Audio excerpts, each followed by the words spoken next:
Ruby installation issues with RVM. I've been following the directions at this URL to get my MacBook Air set up for some Ruby work, but I am running into any issue with RVM. When I try to install Ruby, I get the following errors.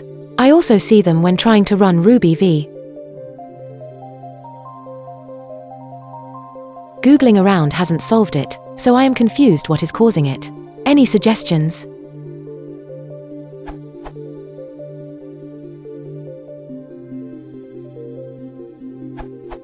I had the exact same problem when setting up RVM on my new Mac this morning.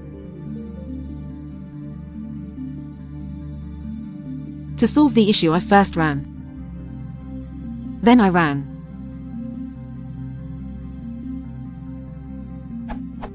And it installed successfully for me. Hope this helps.